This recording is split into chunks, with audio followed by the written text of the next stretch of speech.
Folks, welcome back. My name is Rudy. You're watching Alpha Investments.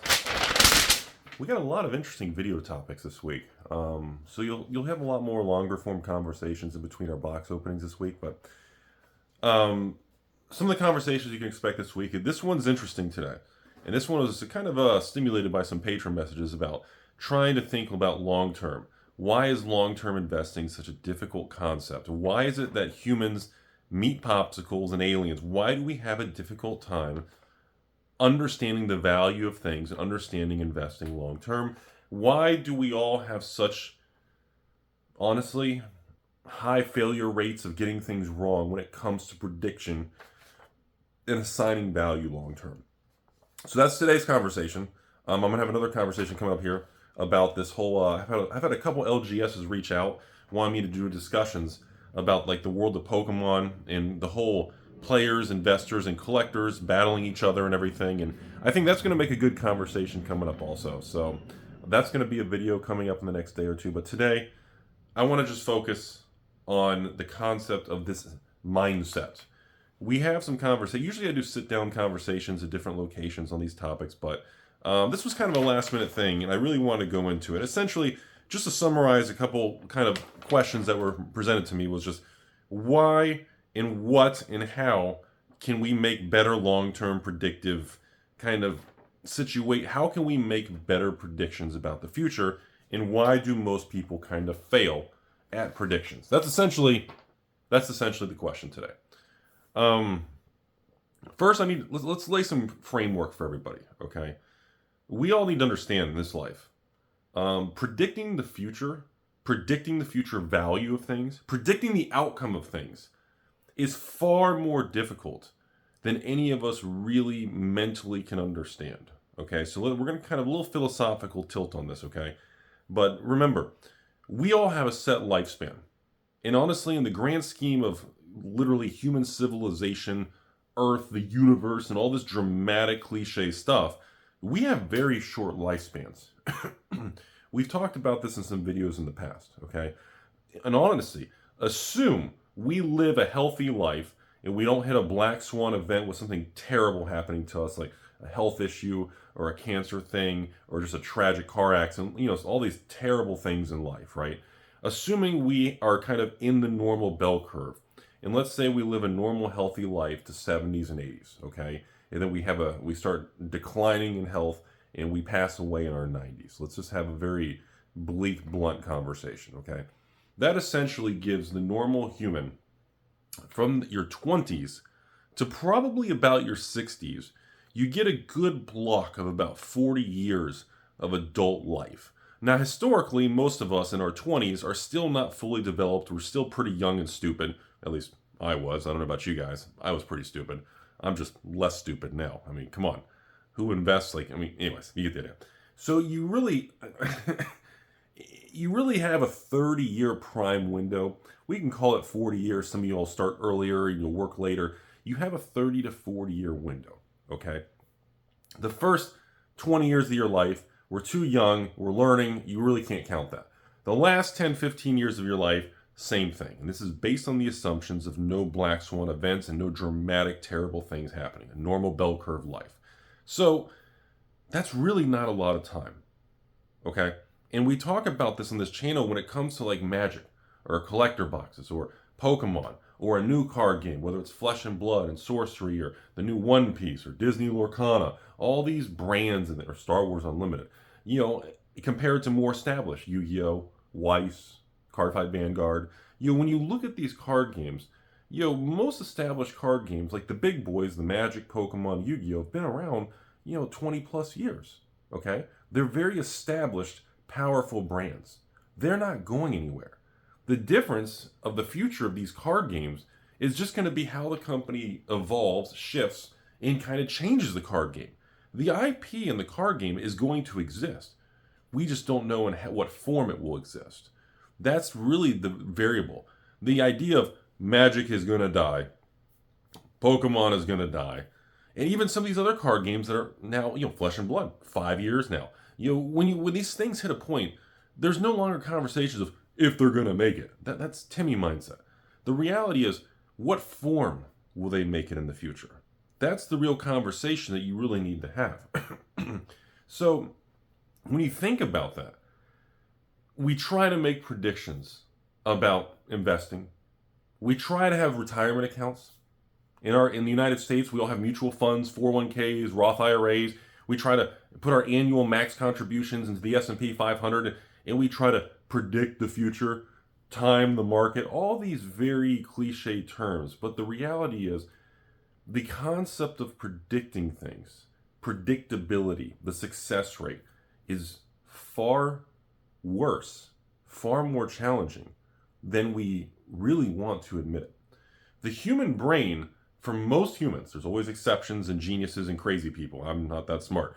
Most humans don't have the ability to see things in the details of life to be able to really forecast the future.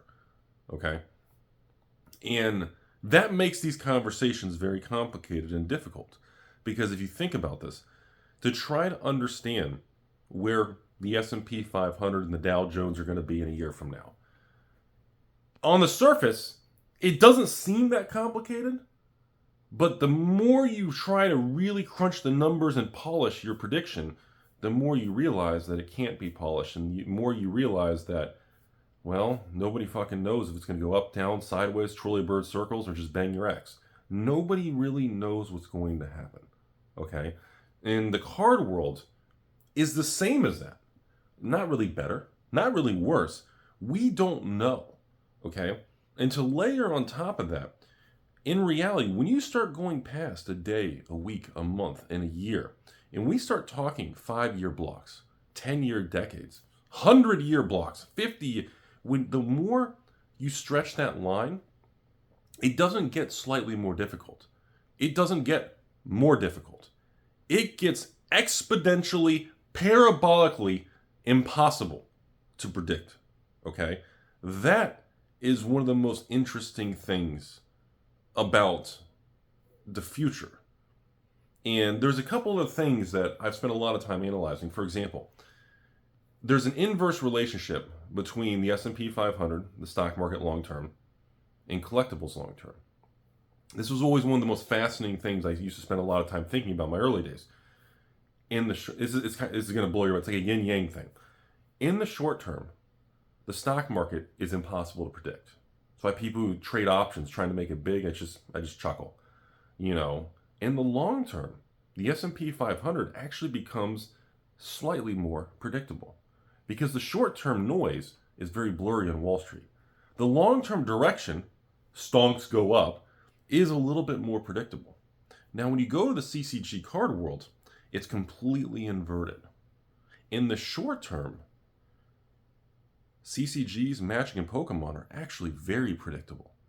But in the long term, it's impossible to predict. So we have this very bizarre inverse relationship on predictability between equities, mutual funds, and the overall Wall Street. And by the way, in my opinion, I just want to make this very clear. Why we follow the Dow Jones Industrial Average, I'm not really sure. It's just 30 companies. The Dow Industrial, I don't know. Personally, the stock market, when I say the stock market, I consider that the Russell 2000 stocks, usually smaller mid caps, and of course the S&P 500. To me, that is the benchmark of the stock market. I guess the Nasdaq or the Qs for just tech, but overall, the S&P 500, which is tech heavy nowadays, and the Russell 2000 stock is to me the overall market health. That's my personal opinion. Doesn't mean I'm right. That's just my opinion. I don't think the Dow of 30 companies really represents the complexity of our modern world. Anyways, but I don't think the public grasps the principle that short-term stock market, nobody fucking knows. Boxes and sealed product, actually pretty predictable in most scenarios. Not always. Assassin's Creed, oof. Murder's Call of Manor, oof. But for the most part, the probability is more accurate. Now, long-term, CCGs, Magic, Pokemon, the big boys, long-term, it becomes a wild card, okay? Look what happened, Rudy's Pokemon bathroom. I've told you guys 100 times. I can't take credit for making a fortune in Pokemon because I didn't predict it. But it did happen. I was positioned in a certain way. It worked out. There you go. But you have to understand, that doesn't make me a good investor. That doesn't make me a Pokemon expert. I know literally the business side of Pokemon, not the hot decks, not tier 1 this, not tournaments, not game-changing secret alt arts everyone's chasing and I don't care. That's not that's not my playground. Okay?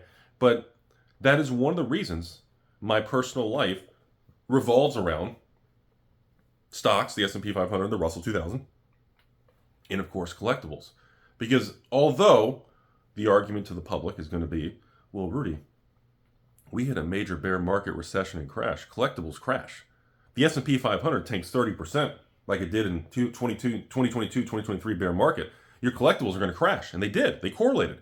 And that is correct. In the last bear market of 2022, 2023, that 2-year drawdown was the worst CCG stock market, collectible market I have seen in my modern life career history. In the last 20 years of being in CCGs, 2022, 2023 was the hardest, nastiest block of time I have seen in 20 years. Now, historically, when you leave that, which we have in 2024, all data agrees with that at that point. I may not, you may not, but the data states we have left that as of November, December of last year. Now, as we are in this new cycle, historically, it is in the financial best interest to be more aggressive, more bullish, more reckless post-crash scenarios. Now, human psyche will say, we just went through all this garbage, everybody got wiped out, stores lost, everybody dumped, everybody's crap. So you want to be more defensive, and that fear of price history makes you not want to be reckless and dangerous because you just went through 2 years of crap. Now, that is why humans are wired to be pretty much terrible investors. That means you're a normal human being, meet popsicle. We are designed to not be good at managing money. We are naturally wired to make the bad decisions when we should make the good decisions. We are naturally wired that when things are turbulent and you are in an emotional, fearful state and you need to do something to remove the fear, remove the pain, stop it because you're freaking out, you want to put an end to it. When something bad happens, the human body is in mental or physical pain, the natural response is to stop the pain, right? Now, in investing, the correct thing to do is usually nothing at all. So again, humans are not wired for investing in long-term trajectories. We are not naturally wired to be good at it. Hence, why most people in the public never do well with it. They have a difficult relationship with it. They're very emotional with it. And it's a very challenging thing to do. So why most day traders, options traders, no matter what they want to tell you, they want to show off to you, unless you see data of 5, 10 years of history of tax returns or trade returns or actual data or bank statements, people, just like a gambler, is going to lie to you. They're only going to tell you about the wins. They're not going to tell you about the losses. That is just being natural. So, when we go back to the situation here at the very beginning, the thing about the future, and the reason it's so unpredictable, is because you're trying to predict what's going to happen in a 5, 10, 20-year block, but you don't have the data and the variables that are going to derail and shift that timeline. We don't have those variables. We don't know what they're going to be. You cannot make an accurate prediction a decade out when you don't have the variables that are going to pretty much create that price point. We don't know what's going to be invented. We don't know in 5, 10 years where things are going to be. Go back 10, 20 years ago from today. The world is crazy. Look how much things have evolved in a 5-year. 2019 from 2024. Really? Pre-COVID to post-COVID? 2019, 2020. Like, are you serious? Is that even the same universe? Go back 20 years. Pre-2008. Go back pre-9/11. Go back pre-Y2K. Go back to the 80s with the savings and loans crisis. Google that if you don't know what that is. Interest rates through the roof. You guys think things are tough now? You ain't seen shit, man. This is child's play. So, I mean, these different levels, and it's easy to reflect on history. Rudy, I looked at the chart from the past in 1993 to 96 in the bull market. That chart suggests today's chart looks identical. So stop, just stop. If a human brain looks long enough, it will find a pattern. It will create patterns and look for consistencies and look for comparables even when there isn't any true, pretty much layover on the situation. The human mind will find something. It doesn't mean it's going to be accurate. You may get lucky, but it doesn't mean you cannot predict the future. So how does a human handle stuff like this? Family, health, career, jobs, money, all this. How do you handle it? How do you handle the relationships, the money? When we know there's facts that we do know, and there's things that we don't know. The facts we do know, we have a certain amount of time, right? That's a fact. We don't live forever. I wish somebody could crack that code, but we don't. Nobody's figured that out. That's in the fact category. Next category. We only have so many days, weeks, months that we can trade our physical time and labor for resources, whether it's money or doing something, building something, families. We only have so much time that we can take the time, trade it for resources or money. We can take the time and trade it for enjoyment. There's only so much time that we are all given. Time is really the commodity.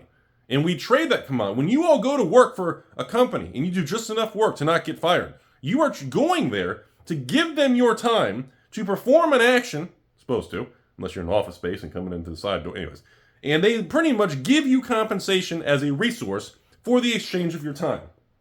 Now, some humans in the world hit a point where net worth goes very high, into the millions.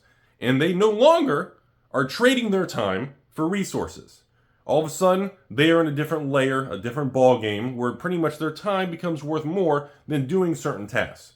If you're worth $100 million, spending a Sunday doing yard work, when your hourly rate and net worth is $1,000 an hour, is essentially costing you $5,000 to cut your grass.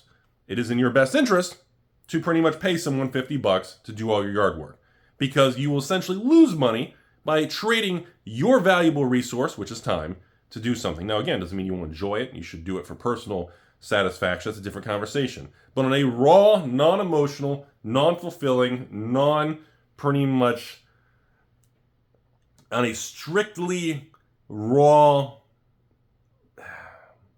to treat the human life and body as just strictly a timeline with time and resource, on just this very cold conversation, that's kind of how it works, okay?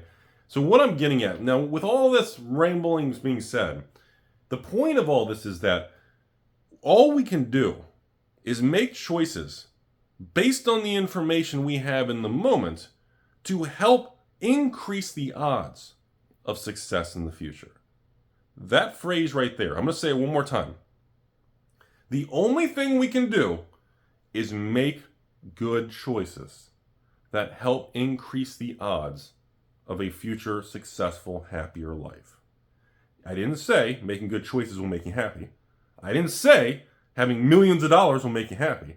I'm telling you, all you can do is try to make the best choices possible that will help lead you on a path that has a higher probability of happiness, success, wealth, family, and future. Okay? That is how it actually works. Now, you can make the best choices possible. You can work as hard as you can, and guess what? You can still get completely just railed and fucked. Okay? You could lose everything. You could literally get bankrupt. Everything, family, your significant other, kids, everything could go to hell. And that is there's always unfortunately going to be something on that bell curve, on the outer limits of very low probability, that someone is going to draw that on their life, and it's going to be a shitty thing. And there's no way to act like that's not a real thing, because that's just being human. Why that occurs, I'm not smart enough to understand, but just law of large numbers, certain things happen.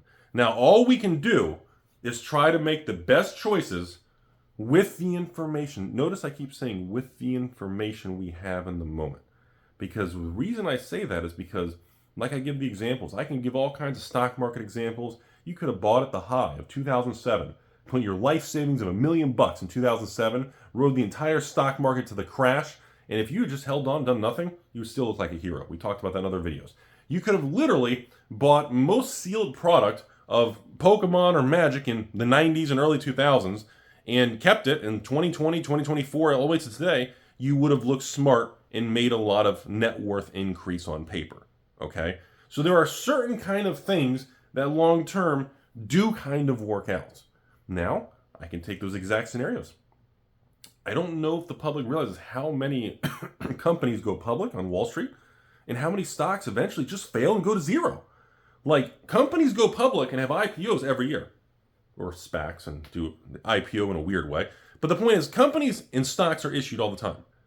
And if you Google and research how many companies actually go public and fail, it's disturbingly high. And that's something that, remember that, folks, when you buy an individual company, the hot new thing, some pharmaceutical stock, penny stock, this, you have to remember, companies fail all the time. Sometimes it's because the product sucks, but that's usually not why companies fail. If I had to take a Rudy guess, I would say 90% of company failures come from dumbass poor management, and 10% of failures come from bad products. It's kind of a 90-10 thing. I'd be willing to bet, as with most things in history, most businesses failed not because of the product or service, but because the management was just awful, and it caused that product or service to erode and fail, and people didn't want it. So it's a very complicated. So on the surface, everything feels a certain way. What's a good example here? A Blockbuster or a Redbox or an Enron or the bank failure. You could pick all these things. And on the surface, you may think, yeah, I remember that company, Rudy. They were terrible. They deserved to fail. No, you feel that way because you had a bad experience with that company. And that bad experience was most likely because the management or the employees in the management were doing things that were shitty and either inappropriate to their customers, didn't care. It led to some form of bad experience, and it happened so many times, so many people backed away, they eventually imploded. That's usually how it works. So let's sum up this video. Let's go back to the beginning. Trying to predict the future when it comes to investing and collecting. I was going to tie this into Pokemon right now because Pokemon's going through a very fascinating moment where the Sword and Shield previous block of Pokemon, which all skyrocketed, is on like a pause. None of it's going up anymore. And everyone's like, oh my God, And suddenly, all the money into the Pokemon world is going just to Scarlet Violet, the brand new block that everybody said was over with and dog shit. So now we're starting to see rotation, similar to Wall Street. Rotation from tech to maybe rotation to small cap, mid cap companies. You have these rotation in cyclical, everything in life is cyclical. Now to break that down for some of you out there who live happy lives, you're not in a financial dungeon like me. Cyclical and market cycles is a natural part of capitalism. You have these booms and busts and cycles. You have bull markets and bear markets. And historically, the market is usually overshooting the highs, and historically markets overshoot the lows. So when you're bearish and negative, most likely, your opinion and my opinion, when we are negative, we are being overly negative. It's not as bad as we're making it out to be. Now, the other side of the coin, historically, when you're being overly positive about a new Magic release, and Rudy's over here pumping it to the moon with your stepsister, historically, we are being overly positive. The correct price and the correct thing is probably somewhere in the middle. Historically, things tend to swing over them. Now, I haven't said in a while, but to give you guys a theory, the rubber band thing, when you take a rubber band and you hold it, and a rubber band is in its natural state, it sits there. Now, the more you pull that rubber band down, and the harder you pull it down, the more resistance that rubber band wants to pull back up into its natural state. The longer and harder, if you pull that rubber band all the way to the floor, it's going to want to push back up with a lot of force. The longer you hold the rubber band down, like a bear market, the longer the bear market lasts, and you're holding it, eventually you get exhausted. And the rubber band wants to revert back to its natural state. And you have that upward pressure. Stonks go up, the stock market goes up, that kind of thing. Now, the same thing. You have markets where things go straight up. And sometimes it happens so quick that rubber band gets very extended. And you have, 10% corrections. 20% could be a bear market. 40% could be a crash. The rubber band wants to revert back to its natural, more comfortable state. So what I'm getting at is, in our society, historically, all asset classes are somewhat mispriced. And that's something I've always lived by. Asset prices historically are not, I do not believe in the full efficiency, the efficient frontier financial theory. In other words, these theories that everything is priced in.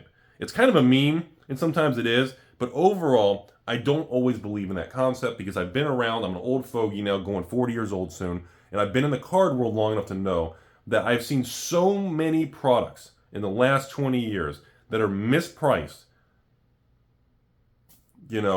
it's my brain refuses to accept that everything is properly priced. One of the reasons in 2017, 2018, we had the huge boom in vintage Magic the Gathering and vintage Pokemon as everything started happening, was not only was new Magic garbage and being rejected, but the market, including me and making videos and influence, everything that was going on, the people in the market as a whole started to really question, wow, these old Magic cards really feel underpriced. These 20, 30-year-old cards, I don't know if a beta rare should be $50 after 30 years old and a new Magic card is $50. Like, there may be some mispricing going on here. And people like me and many other people, there was a big gold rush to buy out old Magic cards during that time because people started to really realize, well, some of this shit's probably mispriced. And a lot of the buyouts that happen, even though buyouts overshoot to the top, rubber band theory, and they tend to reset 20, 30% back down, they never usually go back to the previous lows. And that's always held true. So again, I don't believe in the concept that the market is truly efficient and is truly properly pricing in all cards, boxes, stocks, equities, mutual funds. I just don't believe that principle because humans are too emotional and humans historically are very volatile and we tend to get overly positive and overly negative. And I think a conversation like this is an important conversation because you all can take this same talk we're having and you can apply it to your regular job. You can apply it to your relationship with your significant other. There's times that you think your significant other is just an amazing, perfect, you're so lucky. And there's other times you're like, oh my God, my life sucks. What am I doing? I should have been with that other chick. You're going to have natural ebbs and flows. And historically, those are emotional responses to something good or bad happening that's making you second guess and reset and pull up old information. That is called being a normal human. Now, the difference between people who are successful and the people who tend to have more stumbles is really comes down to one simple thing. It's how you react to when life throws these events at you. Okay? For example, let's give a couple examples here, okay? And then we're going to wrap this up. I didn't realize how long I was going to make this video. I apologize. So, if you're a long-term investor in the stock market, the S&P 500, I highly doubt most of you watching, in a 2-year bear market crash, were dumping everything you possibly could into the S&P 500 if you had the resources, okay? Because that means that every little extra $100, extra $1,000 you had, you dumped it in the S&P 500 in 2022. Essentially, every single day, every single month for the next 12, 15, 18 months, you just lost money every time the sun came up. And I highly doubt the average human brain is going to say, wow, I put $1,000 in last week. It's down to $950. I'm going to put another 1,000 in. And then that first 1,000 is down to 900. The 1,000 you just put in goes down to 950. And you say, you know what, I'm going to do it again. I've been punched in the face. I'm going to keep doing this and keep getting punched because I'm an idiot. I'm a Timmy. The human brain will resist you more and more and more. And it takes a very special kind of human to really hold their ground and really believe in what they're doing to stay the course. And that brings me back to collectibles. I know for a fact, because I was in the dead center of it, in 2022 and 2023, I can tell you all, in the CCG market of Magic, some Pokemon, even Weiss, even Flesh and Blood, and well, I guess One Piece was booming and new, but I can tell you all, in the card market, most people, when things were crashing and burning, most buyers, cold turkey, stopped. They said it's over with, we had a good run. The amount of stores folding because they were leveraged, they had inventory that was eroding, they had payroll and overhead, individual closet investors with their boxes and cases, everything was just going down. Any form of appreciation that people had the last 3-4 years was reversed and undone. And now everybody was sitting there questioning themselves. Wow, Rudy, I've been sitting on these sealed boxes for, I don't know, Magic, Pokemon, whatever, Weiss, Yu-Gi-Oh! For the last 5 years. And any money I made is now gone. It went all the way back down to what I paid, and some of the things are below what I paid. So 5 years of being in this hobby, and I've done nothing but lose money, and I feel like an idiot. Those are the moments that, yeah, that is exactly how you will feel when a bear market undoes years worth of aging and appreciation. That's very, very common.